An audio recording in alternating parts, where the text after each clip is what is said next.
Hello नमस्कार दोस्तों, आप सभी का स्वागत है आपके अपने परिवार प्लेटफॉर्म ऑफ स्टडी पे। फ्रेंड, जैसे कि आपको मैंने बताया था कि आज से हम क्लासेस में स्टार्ट करेंगे। फिर से बीच में 2-3 दिन क्लास नहीं हो पाई थी, उसके पीछे रीज़न था कि मेरी थोड़ी तबीयत खराब हो गई थी, जिस वजह से मैं क्लासेस नहीं दे पा रहा था। इसका मतलब ये नहीं था कि मैंने चैनल अपना बंद कर दिया या मैंने उस दिन गुस्से में मैंने बोला था कि मैं नहीं पढ़ाऊंगा आपको। यार ऐसा कुछ नहीं था, गुस्से में खाली मैंने बोला था। आप लोगों का इतना प्यार है, आप लोगों का इतना सपोर्ट है, तो कैसे हम नहीं पढ़ाएंगे यार आपको। ठीक है, 2-3 दिन मैंने नहीं पढ़ाया, मुझे खुद बहुत बुरा लग रहा था कि आपको 2-3 दिन का लॉस हो गया है और मैं आपको क्लासेस नहीं दे पाया। लेकिन रीज़न था वो हेल्थ इशू हो गया था, मौसम चेंज हो रहा है आजकल, ठंडा गर्म हो गया था, तो थोड़ी तबियत मेरी खराब थी। लेकिन अब मैं ठीक हूँ, ओके हूँ, और आप लोग की दुआओं के सब कुछ ठीक है। ठीक है, तो आज हम पढ़ेंगे जीके ज्ञान का पार्ट नंबर 12। ये मैंने कल को बताया था कि ऑलरेडी हम पार्ट 11 पढ़ा चुके हैं। जिन्होंने अभी तक नहीं देखा तो जाके हमारी प्रीवियस वीडियो देख लीजिएगा, जो लोग फर्स्ट टाइम मेरे चैनल पर आए हैं। और जो आए भी हैं तो चैनल को पहले वीडियो देखिए, अगर चीज़ अच्छी लगे तो मेरा चैनल सब्सक्राइब कर बेल आइकन दबा लीजिएगा, ताकि आपको ऐसी यूजफुल वीडियो की नोटिफिकेशन प्राप्त हो जाए। दूसरा, मेरा टेलीग्राम चैनल यहाँ से ज्वाइन कर लेना, जिसका लिंक मेरे वीडियो डिस्क्रिप्शन बॉक्स में दे रखा है। क्योंकि टेलीग्राम चैनल बहुत ज़्यादा इंपॉर्टेंट है ज्वाइन करना आप लोगों के लिए, क्योंकि जो भी इंपॉर्टेंट नोटिस होते हैं, वीडियो की पीडीएफ वगैरह होती हैं, और भी जीके जैसे क्वेश्चन होते हैं डेली के, वो आपको टेलीग्राम चैनल पर ही प्रोवाइड कराए जाते हैं। ठीक है, तो आज हम फिर से पढ़ेंगे जीके ज्ञान का पार्ट नंबर 12। और उससे पहले आप सभी को हैप्पी नवरात्रि। आज नवरात्रि का पहला दिन है, चैत नवरात्रि का। आप सभी को हैप्पी नवरात्रि, आपके पूरे परिवार को हमारी तरफ से हैप्पी नवरात्रि। चांद की चांदनी, बसंत की बहार, फूलों की खुशबू, अपनों का प्यार, मुबारक हो आपको नवरात्रि का त्यौहार। सदा खुश रहें आप और आपका परिवार, यही हमारी विशेष है प्लेटफॉर्म ऑफ स्टडी की टीम की तरफ से आप सभी के लिए। ठीक है ना, माँ दुर्गा आपकी सभी मनोकामनाएं पूरी करें, आप लोग जल्दी से नौकरी लगे और फटाफट आप लोग भी पैसा कमाएं, सरकारी दामाद बन जाएं। और अब हम पढ़ेंगे, अब शुरुआत करते हैं पढ़ाई की शुरुआत करने से पहले मैंने आपको एक होमवर्क क्वेश्चन दिया था, जब मैं लास्ट वीडियो आपको मैंने दी थी जीके ज्ञान की पार्ट नंबर 11 में। तो उसमें मैंने क्वेश्चन आपको दिया था कि रानीगंज कोयला क्षेत्र कहाँ है। तो ऑप्शन थे बिहार, झारखंड, पश्चिम बंगाल, उड़ीसा। और मुझे बड़ी देख के हैरानी हुई कमेंट में मेरे को कि मैक्सिमम लोग झारखंड इसका आंसर दे रहे हैं, जबकि इसका आंसर झारखंड नहीं है, इसका राइट आंसर है पश्चिम बंगाल। ठीक है ना, लेकिन मेजोरिटी झारखंड से आता है, लेकिन बहुत से लोगों ने सही जवाब भी इसका दिया है, लेकिन ज़्यादातर लोगों ने बी ऑप्शन ही दिया है। तो वैसे इसका जो राइट आंसर है वो ऑप्शन नंबर सी, पश्चिम बंगाल। ये बहुत ही फेमस जगह है कोयला क्षेत्र के लिए, और आपने पता नहीं कैसा आपको नहीं पता, जिन्होंने झारखंड आंसर का दिया है। जिन्होंने पश्चिम बंगाल दिया है उनके लिए कॉन्ग्रेचुलेशन, आप लोग का आंसर सही था। ठीक है ना, तो चलिए आप आज की वीडियो को हम शुरुआत करते हैं पहले क्वेश्चन से। राधे राधे, जय माता दी, लेट्स रॉक। पहला क्वेश्चन हमारा शुरू होता है। अब फटाफट मेरे साथ जवाब देते रहिएगा कमेंट में, और कमेंट का रिप्लाई तो मैं करूंगा नहीं क्योंकि टाइम वेस्ट होगा। मैं आंसर सबके देखता हूँ, मैं आपको ऑलरेडी बता चुका हूँ, इसलिए आप जिसको आंसर आता है देखते रहिए। गलत दीजिए, सही दीजिए, लेकिन आंसर दीजिए। यहाँ गलती करेंगे चलेगा, लेकिन पेपर में गलती करेंगे तो नहीं चलेगा। ठीक है ना, तो चलिए फ्रेंड्स, पहला क्वेश्चन है, भारत के किस राज्य में पोंगल त्यौहार मनाया जाता है। Pongal festival is celebrated in which state of India. Tamil Nadu, Kerala, Andhra Pradesh, Karnataka. तो बताइए फटाफट फ्रेंड्स इसका आंसर क्या होगा। और अभी कल जो एसएससी सीएचएसएल का एग्जाम हुआ है उसमें ये क्वेश्चन आया भी था वहाँ पे। ठीक है ना, तो ये पोंगल त्यौहार है, इसके बारे में ऑलरेडी आपको बता चुका हूँ। एक हार्वेस्टिंग फेस्टिवल होता है जो कि साउथ इंडिया में मनाया जाता है, और किस स्टेट में मनाया जाता है, इसका राइट आंसर है वो है ऑप्शन नंबर है तमिलनाडु। ठीक है ना, ये तमिलनाडु में सेलिब्रेट किया जाता है। और कैसा फेस्टिवल है, एक है हार्वेस्टिंग फेस्टिवल, और एक केरल में भी मनाया जाता है। केरल में क्या मनाया जाता है जरा बताइए कमेंट बॉक्स में, इसका आंसर आप दीजिएगा मेरे को। ठीक है ना, कि केरल में कौन सा फेस्टिवल मनाया जाता है। अगला क्वेश्चन है, भारतीय प्रायद्वीप पठार में पश्चिम की ओर बहने वाली नदी कौन सी है। Which is the west flowing river in the Indian peninsular plateau. Ganga, Krishna, Narmada, Godavari. तो फ्रेंड्स आपको मैंने बताया था एक बार, हमारा भारत कुछ इस तरह से है ना, इधर गुजरात वाला एरिया है, इधर ईस्टर्न वाला एरिया है। तो कुछ जो ये वेस्टर्न वाला एरिया है, ये हमारा ईस्टर्न वाला एरिया है। तो कोई हमारे भारत में 3-4 रिवर हैं जो पश्चिम को फ्लो करती हैं, इधर को फ्लो करती हैं और अरब सागर में गिर जाती हैं। और कुछ नदियाँ इधर जाती हैं ईस्टर्न की ओर, जो कि कहाँ गिरती है, बंगाली खाड़ी में गिरती हैं। ये मैंने आपको बताया। तो यहाँ पे कौन सी नदी गिरती है, यहाँ पे आपको कौन सी नदी है, एक तो लूनी नदी है अरब सागर में गिरती है, एक माही नदी है, नर्मदा नदी है, ताप्ती नदी है। ये सब इधर वेस्टर्न फ्लो हैं, ये वेस्टर्न की ओर बहती हैं। बाकी जो गंगा हो गया, कृष्णा हो गया, कावेरी, गोदावरी, यमुना, गंडक, कोसी, जितनी नदी, ये सब अरब सागर में, ये बंगाली खाड़ी में गिरती हैं। जो आपको पता होना चाहिए, अगर आपको नहीं पता तो ये पता होना चाहिए। तो क्वेश्चन यही पूछ रहा है, क्वेश्चन क्या पूछ रहा है कि पश्चिम की ओर कौन सी बहती है। तो राइट आंसर हमारा क्या होगा, ऑप्शन नंबर सी, नर्मदा नदी। ठीक है ना, और नर्मदा नदी कहाँ से निकलती है, तो नर्मदा नदी अमरकंटक के पहाड़ी से निकलती है, जो कि मध्य प्रदेश में स्थित है। ये भी आपको पता होना चाहिए, क्वेश्चन घुमा के पूछा भी गया है कि अमरकंटक पहाड़ी से कौन सी नदी निकलती है, तो नर्मदा नदी निकलती है। ठीक है, और ताप्ती नदी भी निकलती है। अगला क्वेश्चन है, मुद्रा राक्षस के लेखक कौन है। Who is the author of मुद्रा राक्षस। वेरी वेरी इंपॉर्टेंट क्वेश्चन, और ये किताब न जाने कितनी बार एग्जाम से पूछी गई है, और अच्छे एग्जाम से ये बुक पूछी गई है। और इसका मैक्सिमम लोग इसका आंसर गलत लगा के आ जाते हैं। मैंने अभी भी देखा इसका आंसर लोग गलत बताते हैं, इसका आंसर लोग कालिदास लगा के आ जाते हैं, मुद्रा राक्षस, जबकि इसका राइट आंसर है वो है option number B, Vishakh Datta. ये आपको याद रखना, बहुत इंपॉर्टेंट बुक है ये, ठीक है ना। अगला क्वेश्चन है, भाखड़ा बांध किस नदी पर बांधा गया है? Bhakra dam is built on which river? बहुत इंपॉर्टेंट क्वेश्चन है, डैम्स वगैरह क्वेश्चन हमेशा पूछे जाते हैं। ऑप्शन से नर्मदा, भागीरथी, सतलज या इनमें से कोई नहीं। तो फ्रेंड ये जो भाखड़ा बांध है ये किस नदी पर है? ऑप्शन बताइए राइट आंसर, देखूँ कौन सा जवाब दे रहा है। ठीक है, ठीक है, तो इसका राइट आंसर है वो है option number C, Sutlej river. ये सतलज नदी पर है। और आपको पता हो सतलज रिवर जो है ये कहाँ से निकलती है? ये कैलाश मानसरोवर से ही निकलती है, सिंधु नदी के साथ में। ये इसका उद्गम स्थल भारत में नहीं है, ये कैलाश मानसरोवर से निकलती है, तिब्बत से, ठीक है ना। ये भी आपको सिंधु नदी होगी, सतलज रिवर होगी, ये दोनों वहाँ से निकलती है और हिमाचल प्रदेश से प्रवेश करती है हमारे भारत में। अगला क्वेश्चन है, भारत का प्रथम नाभिकीय परीक्षण कहाँ किया गया था? Where was India first nuclear test done? Pokhran, Chandipur, Balasore, Rawatbhata. Very very very important question, आपको इसके बारे में तो पता होना ही चाहिए, ठीक है ना, कि हमारे भारत में प्रथम नाभिक परीक्षण कब हुआ था, न्यूक्लियर टेस्ट हमने कब किया था, जिससे हमारे पास भी बाद में न्यूक्लियर पावर आ गई थी हमारे पास में। बहुत इंपॉर्टेंट क्वेश्चन है फ्रेंड, और आपको इसकी नॉलेज होनी चाहिए, ठीक है ना। और इसका जो राइट आंसर है वह है राजस्थान की जगह है पोखरण। ये वहीं पर हुआ था, पोखरण में। कब हुआ था? 1974 में। ये आपको याद रखना, बहुत इंपॉर्टेंट क्वेश्चन। दो टेस्टिंग किए गए थे, एक 1974 में किया गया था और एक किया गया था 1998 में, ठीक है ना। ये भी आपको याद रखना है। अगला क्वेश्चन है, और रावतभाटा जानते हैं, रावतभाटा में न्यूक्लियर पावर प्लांट भी राजस्थान में एनपीसीआईएल का हेडक्वार्टर है। एनपीसीआईएल का एक प्लांट है जिसमें वैकेंसी निकलती भी रहती है एनपीसीआईएल में, nuclear power corporation India limited में, ठीक है ना। अगला क्वेश्चन है, महात्मा गांधी द्वारा संपादित समाचार पत्र कौन सा था? Which was the newspaper edited by Mahatma Gandhi? Navjivan, Kesari, Maratha, इनमें से कोई नहीं। तो बताइए फ्रेंड इसका राइट आंसर क्या होगा? तो और जितने क्वेश्चन आप लेके आए हो ना, ये क्वेश्चन मैं मैक्सिमम उठाए आज मैंने मध्य प्रदेश के पेपरों से और छत्तीसगढ़ के पेपरों से, क्योंकि मध्य प्रदेश छत्तीसगढ़ का जो पेपर का लेवल देखा मैंने सेम ही आता है वहाँ पे, और आपका एग्जाम छत्तीसगढ़ में ही होना है, तो उसी हिसाब से पेपर सेट किया जाएगा। तो मैंने वहीं से ज़्यादा आज के क्वेश्चन उठाए हैं। ये क्वेश्चन सब आपके मध्य प्रदेश एग्जाम जो पुलिस कांस्टेबल एग्जाम हुआ था उसमें पूछे गए हैं, और कुछ छत्तीसगढ़ के एग्जाम से मैंने क्वेश्चन उठाए हैं। तो ये क्वेश्चन आए हुए ही क्वेश्चन है, और मैं वैसे भी जो पढ़ाता हूँ आपको वो क्वेश्चन आए हुए क्वेश्चन पढ़ाता हूँ जो एग्जाम 12 पूछे जाते हैं, ठीक है ना। ऐसे नहीं कंसेंट आपको पढ़ा देंगे, पढ़ते रहेंगे, तैयारी करेंगे, एग्जाम में ना फंसे। तो हम तो वो पढ़ाने की कोशिश करते हैं कि आपका एग्जाम फंसे और आपका सिलेक्शन होए। भैया मेरे तो यही जिम्मेदारी लेके चल रहा हूँ कि सिलेक्शन हो, कम से कम मेरे चैनल से मैं 15-20 लोगों का टारगेट लेके चल रहा हूँ कि इतने बच्चे तो सिलेक्ट हों कम से कम मेरे चैनल के माध्यम से, ठीक है। तो फ्रेंड्स आपको पता होगा मैंने आपको दो जिसमें ऑप्शन है बी और सी दे रखा है, केसरी और मराठा, ये आपको ऑलरेडी पढ़ा चुका हूँ मैं। केसरी मराठा का जो ये न्यूज़पेपर है संपादन किसने किया था? वो बाल गंगाधर तिलक ने किया था। तो ऑप्शन बता नवजीवन, यही इसका राइट आंसर है। तो जो नवजीवन है ये गांधी जी के द्वारा एडिटेड किया गया था, ठीक है ना। अगला क्वेश्चन है, जम्मू कश्मीर की राजधानी श्रीनगर कौन सी नदी के किनारे स्थित है? Which of these rivers is Srinagar the capital of Jammu Kashmir? तो किस नदी किनारे श्रीनगर है? तो आप सबको पता होगा जम्मू कश्मीर नदी बहती झेलम नदी, उसी किनारे जो उसकी राजधानी श्रीनगर इसी किनारे है। तो राइट आंसर हमारा क्या होगा? Option number D, Jhelum river. और आपको पता होगा अभी भारत का सबसे बड़ा जो रेलवे पुल बनाया जा रहा है किस नदी पर बनाया जा रहा है? वो चिनाब रिवर पर बनाया जा रहा है। ये क्वेश्चन भी रिसेंटली एग्जाम में आया हुआ है, तो ये भी आपको रखना है। सबसे बड़ा जो ब्रिज बनना है रेलवे ब्रिज वो चिनाब रिवर पे बन रहा है, ठीक है ना। बनने ही वाला है, इसकी ओपनिंग भी जल्दी होने वाली है, 5-6 महीने में इसकी ओपनिंग हो जाएगी। तो बहुत अच्छी बात है हमारे देश के लिए, ठीक है ना। अगला क्वेश्चन है, अंतर्दहन इंजन में कौन सा उपकरण वायु और पेट्रोल या गैस को मिलाता है? विच device is available in air and petrol and gas in the internal combustion engine?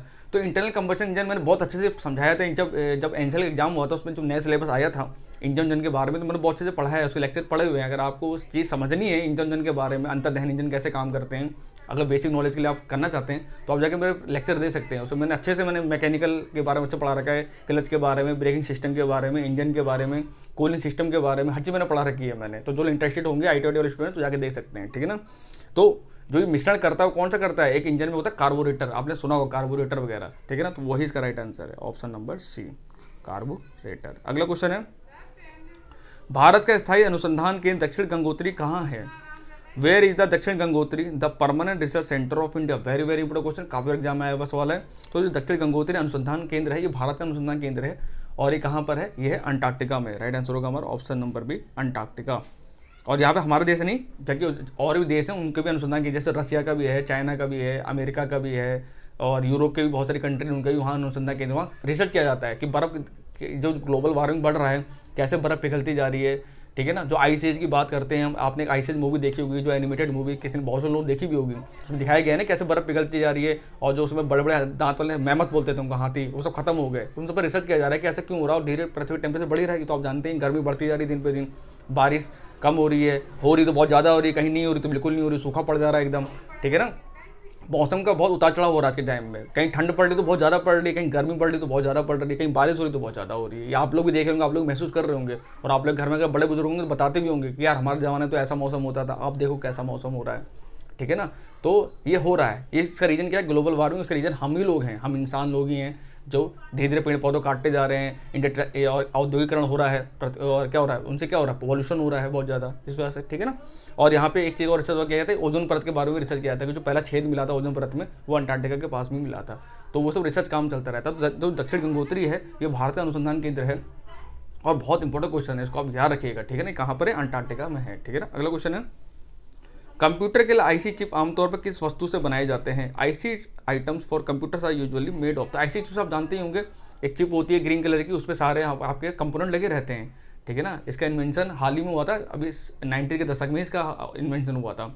और इसमें क्या होता है कि आपके एक चिप होती है ग्रीन कलर, देखा होगा आईसी चिप होती है, उस पर आपके डायोड, कैपेसिटर, थाई और एसटीआर और क्या होते हैं थायरिस्टर वगैरह सब लगे रहते हैं उसी पे, मतलब एक ही प्लेट में सब कुछ लगा रहता है, जो मदरबोर्ड आपने देखा होगा कंप्यूटर का। तो ये बहुत अच्छा इन्वेंशन था, बहुत क्रांतिकारी इन्वेंशन रहा है साइंस के क्षेत्र में, कंप्यूटर के औद्योगिक क्षेत्र में। और ये किससे बनाए जाते हैं? ये क्वेश्चन काफ़ी बार एग्जाम में आया हुआ है, और इसका राइट आंसर है वो है एक अर्धचालक होता है silicon.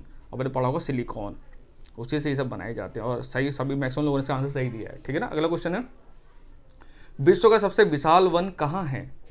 Where is world's largest forest? तो ये तो आपको पता होना चाहिए, क्या है? आपने नाम सुना होगा अमेजोन जंगल, सुना होगा ना, तो आप अमेजोन नाम लिखते हो तो आप इसका राइट आंसर दे सकते हैं। इसका आंसर तो रूस होगा नहीं, भारत में भी नहीं है, चीन में भी नहीं, तो बचता क्या इसका राइट आंसर होता है दक्षिण अमेरिका का देश है ब्राज़ील, वही है इसका राइट आंसर। और ये ब्रिक्स का भी समूह, ये हमारा देश का जो समूह है ब्रिक्स समूह, ब्राज़ील, रसिया, इंडिया, चाइना और अफ्रीका, उसका भी एक पार्ट है। तो आपको पता होगा लास्ट टाइम अमेजोन में जंगल में आग लगी थी, तो काफ़ी पेड़ पौधे जल के खत्म हो गए थे, काफ़ी जीव जंतु भी मारे गए थे उसमें। और ब्राज़ील के जो जंगल है अमेजोन वन, इनको पृथ्वी का लंग्स कहा जाता है, नहीं पृथ्वी का फेफड़ा कहा जाता है इस जंगलों से। मतलब बहुत ज़्यादा ऑक्सीजन यहाँ से निकाल, बहुत ज़्यादा ऑक्सीजन यहाँ से क्या होती है? प्रोड्यूस होती है, इसलिए इसको पृथ्वी का क्या कहा जाता है? फेफड़ा भी कहा जाता है। तो ये भी आपको याद रखना है। ठीक है ना, और इसका क्या नाम है? इसका नाम लिख देता हूँ मैं, अमेजोन जंगल, अमेजोन फॉरेस्ट। ठीक है ना, अगला क्वेश्चन है, रानी रामपाल का संबंध किस खेल से है? Rani Rampal is related to which game? Chess, hockey, badminton या टेबल टेनिस? तो फ्रेंड्स बहुत फेमस नाम है, और वर्तमान में ये जिस खेल से बिलोंग करते हैं उसके कैप्टन भी हैं, और इनको हाल ही में 2020 में बीबीसी का भी अवार्ड मिला था, स्पोर्ट पर्सन का, बेस्ट स्पोर्ट पर्सन का अवार्ड मिल चुका है इनको।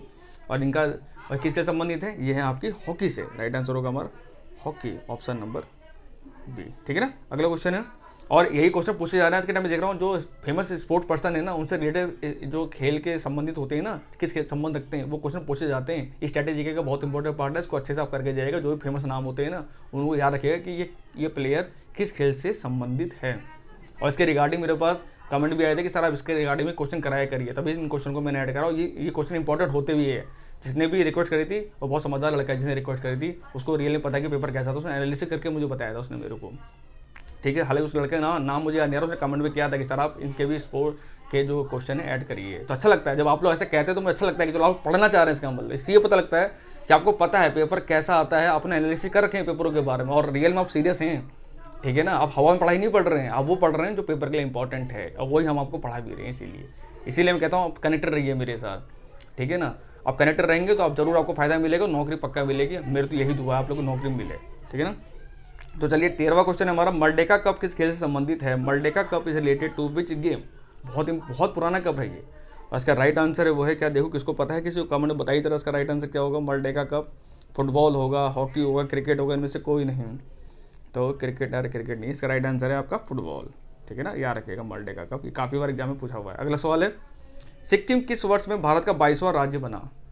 इन which year Sikkim became the 22nd state of India? बहुत इंपॉर्टेंट क्वेश्चन। सिक्किम से क्वेश्चन पता नहीं क्यों इतना पूछते हैं, मुझे समझ आता है, हालांकि इससे क्वेश्चन बहुत पूछा जाता है कि इसका जो फॉर्मेशन हुआ था वो किस ईयर में होता है। क्वेश्चन बहुत बार आया हुआ है, अच्छे एग्जाम में आया हुआ है। उसका राइट आंसर वो 1975 यानी 1975 में सिक्किम का गठन हुआ था, और ये 22वां राज्य, और सिक्किम की वर्तमान राजधानी क्या है? गंगटोक है, और यहाँ की जो राजकीय भाषा है नेपाली है। ठीक है ना, अगला क्वेश्चन है, प्रकाश का प्रकीर्णन के सिद्धांत पर निर्भर करता है? The principle of scattering of light depends upon? अपवर्तन, परावर्तन, विक्षेपण या पूर्ण आंतरिक परावर्तन? तो ये मैं आपको बहुत से समझाया लाइट के चैप्टर जब मैंने आपको समझाया था, अपवर्तन, परावर्तन, हर चीज़ मैंने आपको बहुत अच्छे से पढ़ा रखी है लेक्चर में। तरंग दैर्घ्य के बारे में, फ्रिक्वेंसी के बारे में, क्या संबंध होता है इनका आपस में, हर चीज़ मैंने पढ़ा रखी है। और लाल रंग का ही प्रयोग हम क्यों सिग्नल लाइट में करते हैं, हर चीज़ मैंने पढ़ाया है आपको। ठीक है ना। तो जो रेगुलर स्टूडेंट होंगे उनको पता होगा। इसका राइट आंसर है, जो रेगुलर स्टूडेंट सही जवाब दे भी रहे हैं, इसका राइट आंसर विक्षेपण, ऑप्शन नंबर सी डिफ्लेक्शन। अब अपवर्तन क्या होता है आप देखते हैं, जब कभी आपको ये जो कोई छड़ वगैरह होती है, उसको पानी डालते हैं तो हल्की टेढ़ी दिखती है ना आपको, टेढ़ी की प्रतीत होती है। या आप कभी कॉइन डालते हैं पानी तो आपको ऊपर ऊपर दिखता है, कॉइन ऊपर ही है, ठीक है। उसका रीजन अपवर्तन ही होता है। परावर्तन क्या होता है, जैसे कोई ध्वनि टकरा के आपसे वापस सुनाई दे रही है, इको वगैरह सुनाई देती है, इसका रीजन परावर्तन होता है, ठीक है ना। और पूर्णांतरिक परावर्तन का एग्जाम्पल होता है जैसे हीरे की चमक, हीरा चमकदार हमें क्यों दिखाई देता है, तो पूर्णांतरिक परावर्तन मुझे दिखाई देता है, ये आपको याद रखना है। और जो वो बनते हैं आपके रेगिस्तान में मरीचिका बनते हैं, मिराज बनता है, उसका रीजन भी पूर्णांतरिक परावर्तन होता है। जैसे जैसे होते हैं रेगिस्तान में, आपको भ्रम होता है कि कहीं पानी है या हरे पेड़ पौधे दिखाई देते हैं, लेकिन ऐसा होता नहीं है वहाँ पे, उसके पीछे रीजन नहीं होता है पूर्णांतरिक परावर्तन, ठीक है ना। अगला क्वेश्चन है, लोहा का अयस्क है इज आयरन ओर। तो अब आयरन ओर, अब और कंपनी में आपको जाने एनएमडीसी मिनरल काम करती है, तो आयरन ओर तो हमको पता होना चाहिए, जो भी और वगैरह होते हैं इंपॉर्टेंट और पढ़ाई रहा हूँ आपको सेट में। फिलहाल लोहे का जो अयस्क होता है इसका आंसर सबको पता होगा, right answer haematite, option number A. Option A B दिया बॉक्साइट, ये किसका है, तो बॉक्साइट होता है आपका एल्यूमिनियम का, काफ़ी बार पढ़ा है। क्यूपराइट किसका होता है, ये होता है कॉपर का। और डोलोमाइट किसका होता है, ये होता है पोटेशियम का। तो ये आपको याद रखना है, ये तीनों भी और बहुत इंपॉर्टेंट है, इसलिए मैंने ऑप्शन में भी सबली इस क्वेश्चन से आपको 4 क्वेश्चन तैयार करा दिए मैंने। एक तो आयरन और, उसके बाद बॉक्साइट, फिर क्यूपराइट, फिर डोलोमाइट, ये तीनों ही बहुत इंपॉर्टेंट है, ठीक है ना। अगला क्वेश्चन है, रक्त दबाव का मापने में काम आता है, use in measuring blood pressure. तो आप देखते होंगे जब आपकी तबीयत खराब होती है, जब डॉक्टर के पास जाते हैं तो आपको ब्लड प्रेशर नापता है, तो वही बोल रहा है उसको बोलते क्या है, इलेक्ट्रोकार्डियोग्राम बोलते हैं, या स्फिग्नोमेनोमीटर, या होता है स्टेथोस्कोप, है नन ऑफ दी। तो फ्रेंड्स आप सबको पता होगा, जिसे हम ब्लड प्रेशर नापते हैं, डॉक्टर साहब नापता है आपका, उसको क्या बोलते हैं, उसको बोलते हैं स्फिग्नोमेनोमीटर, ऑप्शन नंबर बी। इसी से ब्लड प्रेशर आपका मेजर किया था, बहुत इंपॉर्टेंट सवाल है, काफी एग्जाम में, रेलवे एग्जाम में काफी क्वेश्चन आए हुए हैं, ठीक है ना। स्टेथोस्कोप जानते हैं, जो कान में आला लगा के रखते हैं डॉक्टर, आपके धड़कन सुनते हैं, कहते हैं खांसो खांसी, कभी खांसवाते हैं, यूज करते हैं, सीने लगाते हैं, आपके टच करते हैं, वो होता है स्टेथोस्कोप, जो डॉक्टर में से कान लगा के रखे रहते हैं, उसको बोलते हैं स्टेथोस्कोप, ठीक है ना। और इलेक्ट्रोकार्डियोग्राम, इसका प्रयोग आपको जो हार्ट वगैरह, मतलब जब ईसीजी इसको बोलते हैं, ईसीजी, जब आप अगर हार्ट का प्रॉब्लम है तो आप ईसीजी कराने जाते हैं अपना, तो उसको इलेक्ट्रोकार्डियोग्राम बोला जाता है, ठीक है ना। अगला क्वेश्चन है, मालवा का पठार कहाँ स्थित है, where is the Malwa plateau located. तो फ्रेंड मालवा का पठार बहुत इंपॉर्टेंट क्वेश्चन है, और ये स्थिति आपके कहाँ पर, ये स्थिति आपके जिससे आपका छत्तीसगढ़ राज्य बना है, तो मदर का है मध्य प्रदेश, राइट आंसर होगा आपका मध्य प्रदेश। काफ़ी पुराने पठार हैं ये, ठीक है ना, और खनिजों से समृद्ध हैं। अगला क्वेश्चन है, केंद्र सरकार के व्यय को नियंत्रित करने के लिए कौन उत्तरदायी है, who is responsible for controlling the expenditure of the central government, parliament, president, controller, auditor general, या प्राइम मिनिस्टर। तो ये भी मैंने आपको समझाया था अच्छे से। भारत का एक नियंत्रक महालेखा परीक्षक होता है, उसका कार्य क्या होता है, भारत सरकार जितने खर्चा वर्चा कर रही है, जो पीएसयू कंपनी वगैरह होती है, जो महारथन कंपनियां होती हैं, नवरत्न कंपनियां होती हैं, उनके सब खर्चों पर नियंत्रण करना होता है, उन पर नजर रखता है वो। और हर साल अपनी रिपोर्ट किसको देता है, उसका रिपोर्ट हर साल राष्ट्रपति को देता है। उसी से पता लग जाता है कि सरकार ने घोटाला करा है कि नहीं करा है, जिसका विपक्ष हंगामा करता है। तो बहुत इंपॉर्टेंट सवाल है। तो कौन इसका राइट आंसर मैंने बता दिया, इसका राइट आंसर होगा नियंत्रक और महालेखा परीक्षक, इसीलिए भारत के नियंत्रक महालेखा परीक्षक होते हैं। और आपको होमवर्क में ये बताना है कि वर्तमान में भारत के नियंत्रक महालेखा परीक्षक कौन हैं।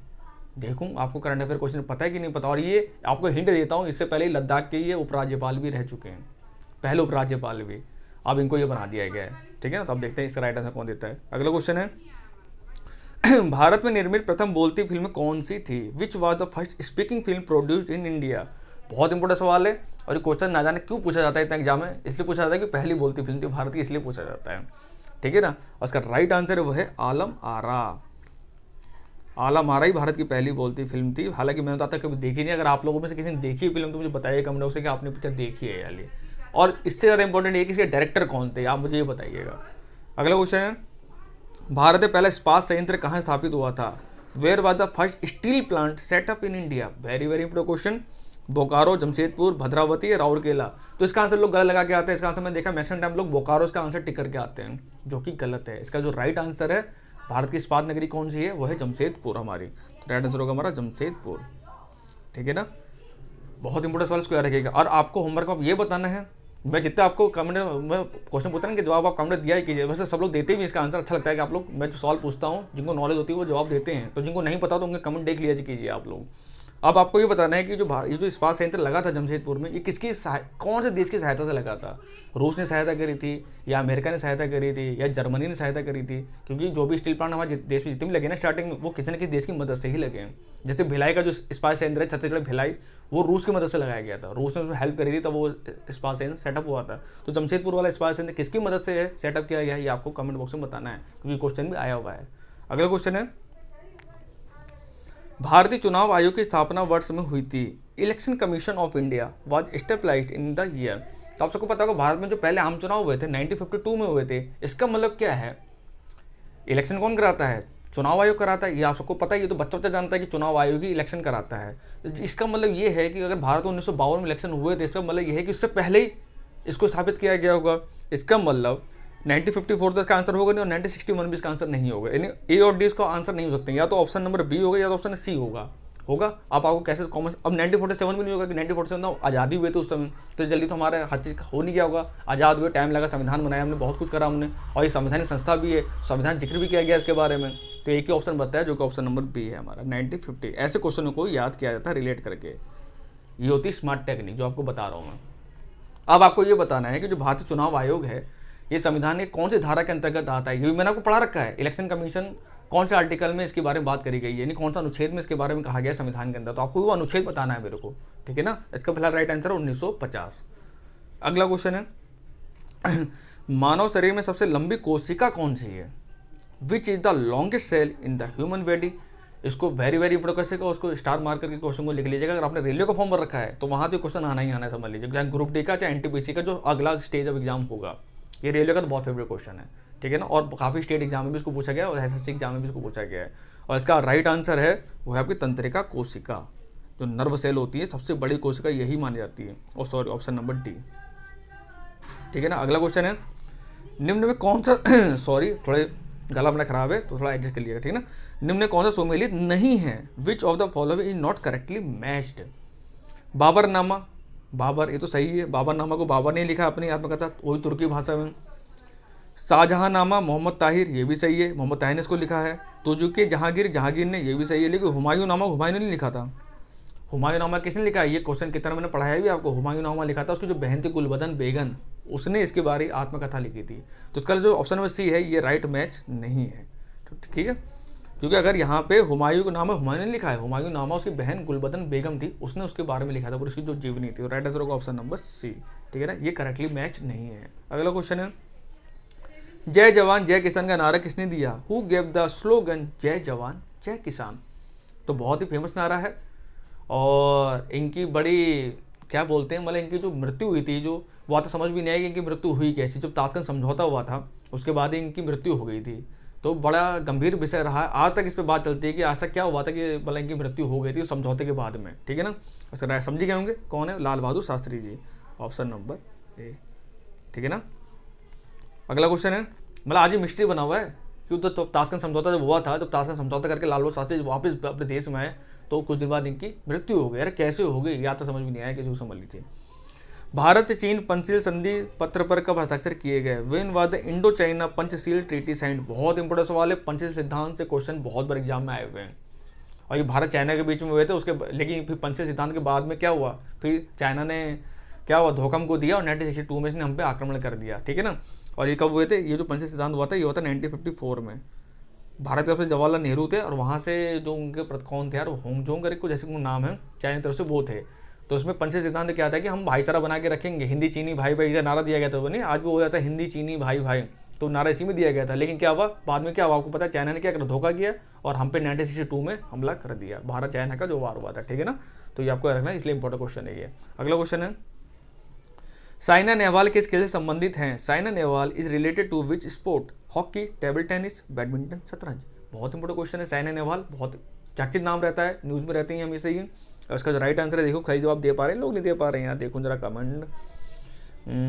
टेबल टेनिस कह रहा है कोई, बैडमिंटन कह रहा है कोई। अच्छा चलो ठीक है, इसका राइट आंसर है वो है बैडमिंटन। जिन्होंने बैडमिंटन दिया है, ठीक है ना, वो लोग कॉन्ग्रेचुलेशन के पात्र हैं। अगला क्वेश्चन है, कोरबा थर्मल प्लांट निम्न में से किस राज्य में स्थित है? The Korba thermal plant is located in which of the following state? Gujarat, Uttar Pradesh, Chhattisgarh, Madhya Pradesh. तो इसका आंसर सब सही देंगे, मुझे पता है इसका राइट आंसर 100% लोग सही देंगे, ये मैंने आपको पढ़ा भी चुका हूँ। और ये कौन सी नदी किनारे है? अब आपको होमवर्क आंसर तो ये है, इसका आंसर छत्तीसगढ़ है, आप सबको पता है, मुझे पता है, इसका आंसर सभी सही दे रहे हैं, छत्तीसगढ़। लेकिन आपको ये बताना है कि जो ये कोरबा शहर है, जो जिला है, ये किस नदी किनारे स्थित है। ये आपको मैंने जब छत्तीसगढ़ जीके पढ़ाया था तो मैंने आपको अच्छे से समझाया था, ठीक है ना। इसको ऊर्जा नगरी भी कहा जाता है, छत्तीसगढ़ का ऊर्जा नगरी कहा जाता है इसको, ऊर्जा कैपिटल आप कह सकते हैं इसको। अब आपको ये बताना होमवर्क में, जो कोरबा शहर है किस नदी किनारे स्थित है छत्तीसगढ़ के अंदर, ये आपका होमवर्क क्वेश्चन है। अगला क्वेश्चन है, तो 3 होमवर्क क्वेश्चन आपके हो चुके हैं ऑलरेडी, ठीक है ना। अब देखते हैं आगे और कोई है। मध्य प्रदेश में बैंक नोट मुद्रालय या प्रिंटिंग कहाँ स्थित है? Where is the bank note printing located in Madhya Pradesh? तो आप सबको पता होगा, इसके फॉर्म वगैरह आते हैं, आप लोग भरते भी होंगे। तो मध्य प्रदेश में ये जगह है जहाँ पे जो ये आपके नोट्स होते हैं ना, बैंक के नोट, जो रुपये आप जेब में ले घूमते हैं, 2000 के गुलाबी नोट, हरे नोट 500 रुपये के, तो ये यहीं पे छपते हैं। और इसका राइट आंसर है, यानी ये पूछा कि नोट प्रिंट होते हैं कहाँ पर, तो ये मध्य प्रदेश जगह है देवास, देवास में है ना। राइट आंसर होगा हमारा ऑप्शन नंबर डी, देवास। और मैक्सिमम लोग इसका आंसर सही दिया है, यानी मध्य प्रदेश वालों को तो पता ही होगा इसका राइट आंसर। अब आपके लिए होमवर्क क्वेश्चन यहाँ से भी मिल गया मुझे। होशंगाबाद सब जानते हैं मध्य प्रदेश का एक जिला है, बहुत बड़ा जिला है, लेकिन आपका क्वेश्चन ये कि होशंगाबाद का भी हाल ही में नाम चेंज किया गया है, इसका कुछ नया नाम कर दिया गया है, ठीक है ना। शिवराज सिंह चौहान जी ने इसका नाम बदल दिया है। तो अगर आपने करंट अफेयर का, और ये करंट अफेयर में बताया भी मैंने आपको, ये क्वेश्चन जब मैं करंट अफेयर पढ़ाता था उन दिनों, तो मैंने आपको बताया भी था, बीच करंट अफेयर भी रुक गया था, लेकिन फिर चालू होगा करंट अफेयर आपका, ठीक है ना। मैं कल से चालू करूँगा उसको। तो आपका होमवर्क क्वेश्चन अब ये है कि होशंगाबाद जो ये इसका नाम बदल कर क्या नया नाम कर दिया है। कमेंट से बहुत से लोग आंसर बता रहे हैं, लेकिन देखूंगा कमेंट में सब आंसर जब करूंगा फिर मैं आपको, ठीक है ना। अगला क्वेश्चन है, लास्ट क्वेश्चन है वीडियो का। वर्तमान में सड़क परिवहन और राजमार्ग के केंद्रीय मंत्री कौन हैं? Who was the present union minister for road transport and highway? तो आप सबको पता है लास्ट क्वेश्चन हमारा होमवर्क क्वेश्चन होता है हमेशा। तो इसका आंसर आप देंगे मुझे कमेंट में कि देखूँ इस काम का, वैसे पता होना चाहिए, पता होगा आप लोगों को। तो सुरेश प्रभु, राजनाथ सिंह, नितिन गडकरी, कलराज मिश्रा। तो आपको आंसर मुझे देना है कमेंट बॉक्स में कि वर्तमान में कौन है इसके केंद्रीय मंत्री। तो फ्रेंड्स, ये हमारा सुपर 30 सेशन हमारा फिर खत्म होता है। आई होप आप लोगों ने एंजॉय किया होगा, कुछ नया सीखने को मिला होगा, कुछ नए क्वेश्चन भी थे, ठीक है। और हमेशा नए क्वेश्चन डेली लेके आ रहा हूँ, अच्छे क्वेश्चन लेके आ रहा हूँ। और ये अगर ये क्वेश्चन आप पढ़ लेंगे तो आप NMDC एग्जाम ही नहीं, बाकायदा इंडिया कोई भी एग्जाम होता है, SSC का चाहे रेलवे का चाहे कोई भी एग्जाम, उसमें आप अच्छे नंबर जीके में स्कोर कर सकते हैं अगर आप मेहनत से पढ़ेंगे तो, ठीक है ना। तो चलिए, जितने होमवर्क क्वेश्चन दिए उनका आंसर कमेंट बॉक्स में दे दीजिएगा। और जो लोग फर्स्ट टाइम आए हैं मेरे चैनल सब्सक्राइब कर लेना और बेल आइकन को दबा देना, ताकि आपको ऐसी यूट्यूब वीडियो नोटिफिकेशन प्राप्त हो जाए, ठीक है ना। कल से हमारी क्लास 11 बजे चलेगी, आज तो टेक्निकल इशू हो गया था, इस वजह से क्लास हमारी 1 बजे चली थी, ठीक है ना। तो ये आपको रहना, वैसे क्लास का टाइम हमारा 11 बजे सुबह है, ठीक है ना। तो चलिए, thank you so much, Telegram channel join कर लेना। हैव ए नाइस डे, अपनी स्टडी कीजिए, मेहनत कीजिए, और थैंक यू सो मच आप लोगों का इतना प्यार और सपोर्ट देने के लिए, बहुत बहुत धन्यवाद।